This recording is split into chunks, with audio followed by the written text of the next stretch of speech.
Hello everyone, welcome back to our YouTube channel bright beginnings with JS Yadav. आज हम आपके लिए नई वीडियो लेके आए हैं अर्थमेटिक प्रोग्रेशन समांतर श्रेणी की। तो आइए चलो स्टार्ट करते हैं। ये चैप्टर नंबर 5 है।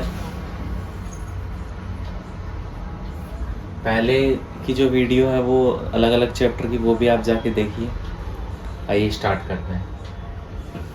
अर्थमेटिक प्रोग्रेशन समांतर श्रेणी। सबसे पहले कुछ श्रेणी लेके देखते हैं, उससे समझ में आएगा फिर।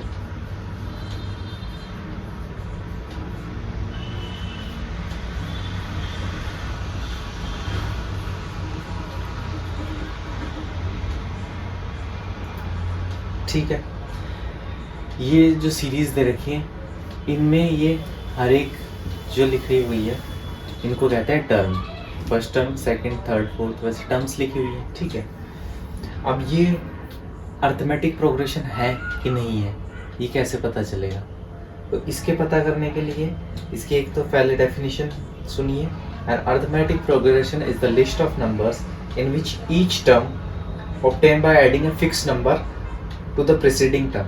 ठीक है, अब जैसे ये अर्थमेटिक प्रोग्रेशन है तो ईच टर्म के बीच में जो डिफरेंस होगा वो सेम होगा, और जो नेक्स्ट टर्म होगी वो उससे पहले वाले प्रीसीडिंग टर्म में कुछ ऐड करके, सेम नंबर ऐड करके। अब जैसे देखो, अगर ये अर्थमेटिक प्रोग्रेशन है तो इसमें जो गैप है वो सेम होना चाहिए। ईच टर्म एडिंग जो गैप होगी नेक्स्ट प्रीसीडिंग टर्म में कुछ ऐड करके। जैसे देखो यहाँ पे +1 ऐड किया, यहाँ पे +1, यहाँ पे +1, तो ये क्या है? Arithmetic progression. क्योंकि सेम नंबर को ऐड कर रहे हैं। यहाँ पे देखो -30, -30, -30। अब देखो यहाँ पे जो सेम नंबर है, सेम फिक्स्ड नंबर को ही ऐड सब्ट्रैक्ट कर रहे हैं, तो इसलिए ये क्या है? AP। मतलब जो उनके बीच का डिफरेंस होगा वो हमेशा क्या होगा? सेम होगा। तो सेम है तो ये AP है। ठीक है, अब जो इनके बीच में ये डिफरेंस होता है इसको क्या कहते हैं? Common difference. ठीक है, इसी को D से डिनोट करते हैं। आया समझ में? अब ये जो कॉमन डिफरेंस D है वो पॉजिटिव भी हो सकता है, नेगेटिव भी हो सकता है और 0 भी हो सकता है।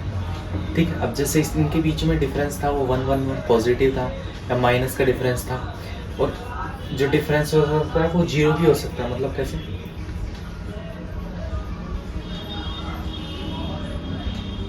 ठीक है, देखो यहाँ पे जो डिफरेंस है वो 0 का है। यहाँ तक समझ में आ गया होगा आपको? ठीक है, तो AP की जर्नल फॉर्म लिखेंगे। तो जर्नल फॉर्म कैसे लिखेंगे? जर्नल फॉर्म ऑफ AP मतलब अर्थमेटिक प्रोग्रेशन।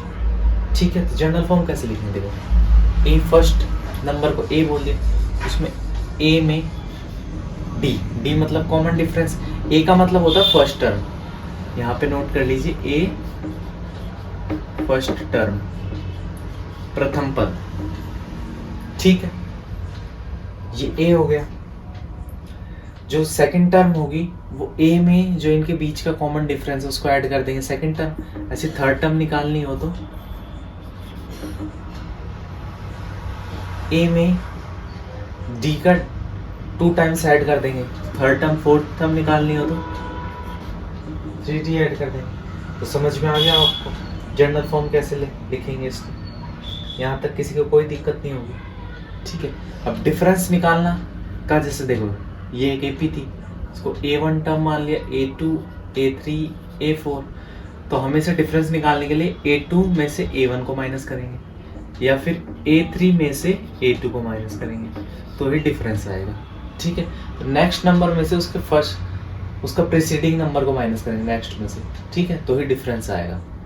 ठीक है, यहाँ तक किसी को कोई भी दिक्कत नहीं होनी चाहिए, कोई दिक्कत नहीं होगी। ठीक, अब AP जो होती है फाइनाइट होती है, इनफाइनाइट होती है।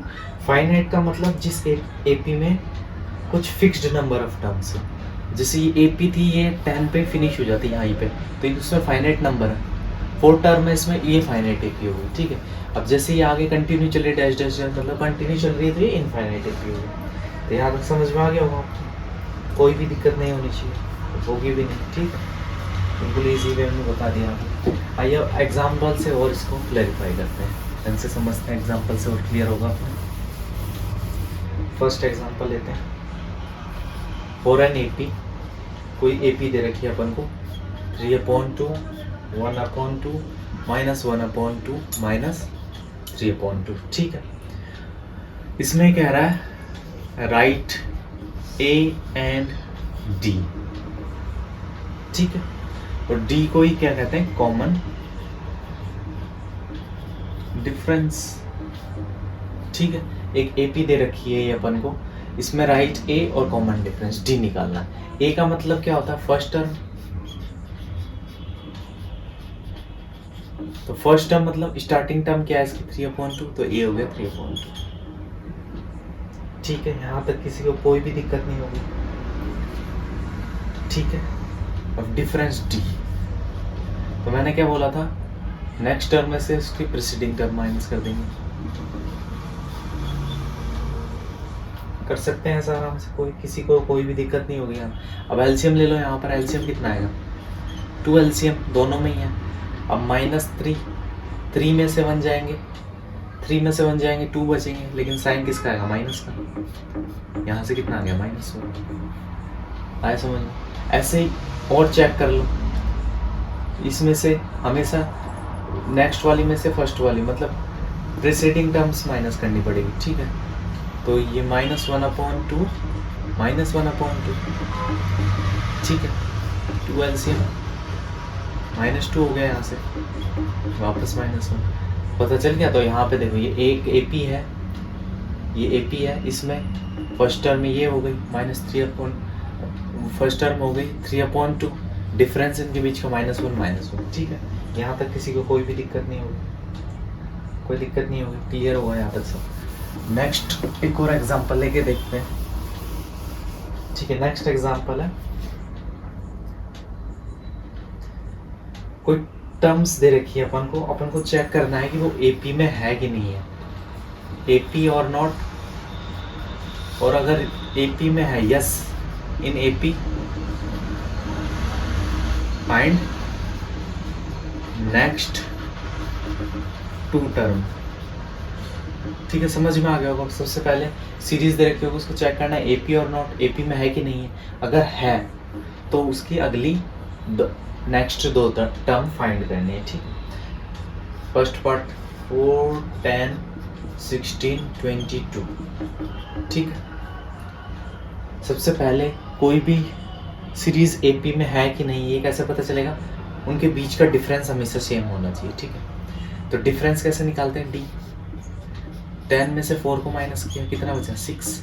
नेक्स्ट चेक करो, 16 में से D1 ये निकाल लिया, D2 चेक कर लो, 16 में से 10 माइनस करा 6, D3 निकाल लो, 23 में से 22 में से 16 माइनस करा 6, डिफरेंस तीनों में कितना आ रहा है, सेम 6 का आ रहा है, ठीक है।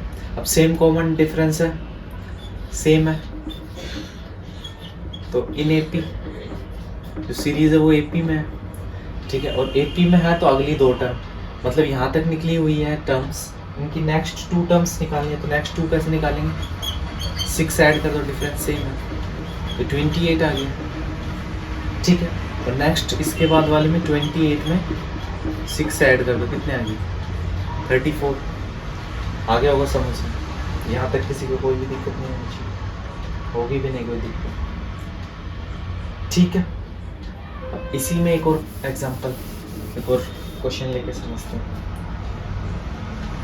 मान लीजिए ये क्वेश्चन दे रखा है -2, 2, -2, 2, -2, ठीक है। चेक करना है AP में है कि नहीं। नेक्स्ट में से प्रीवियस वाली को माइनस करेंगे, D1 फाइंड करेंगे, तो 2 -2, ठीक है। देखो माइनस माइनस प्लस, तो 2 + 2 4 आ गया यहाँ से, ठीक है। अब D2 फाइंड कर लेते हैं, या फिर इसको ऐसे भी कह सकते हैं, D2 की जगह अभी यहाँ पे फाइंड किया था A2 - A1, यहाँ पे हो जाएगा A3 - A2। इन टर्म्स को भी नंबरिंग कर सकते हैं, इससे पहले देखा था ना कैसे नंबरिंग होता है। तो A3 कितना है, -2, इसमें से -2 करेंगे, ठीक है। तो ये कितना आ गया, -4, आया समझ में? अब आपने देखा कि यहाँ पे D1 is not equal to D2, मतलब ये भी कह सकते हैं A2 minus A1 is not equal to A3 minus A2। जब डिफरेंस सेम नहीं है तो गिवन जो सीरीज है वो नॉट इन AP, तो AP में है ही नहीं तो नेक्स्ट टू टर्म फाइंड करनी है। ठीक है, एक और ऐसे एग्जांपल लेके देखते हैं। एक सीरीज दे रखी है ऐसे, एक और एग्जांपल लेके 1 1 1 2 2 2 3 3 3 सो ऑन। ठीक है, तो देखो A2 माइनस A1 सबसे पहले फाइंड करते हैं, तो 1 माइनस 1 0। ठीक है, अब ऐसे A3 माइनस A2 1 माइनस 1 0। अब दिक्कत शुरू होगी यहाँ से। क्या दिक्कत शुरू होगी? जब अपन करेंगे A4 माइनस A3, तो 2 माइनस 1 कितना है 1। अब देखो 0 0 1 डिफरेंस सेम है नहीं, आगे करेंगे तो 3 माइनस 2 1 डिफरेंस सेम नहीं रहेगा ना, पहले 0 था फिर 1 आ गया। तो देखो A2 minus A1 is equal to A3 minus A2 same है but not equal to A4 minus A3। तो गिवन जो सीरीज है या लिस्ट ऑफ टर्म्स है ये नॉट इन AP है।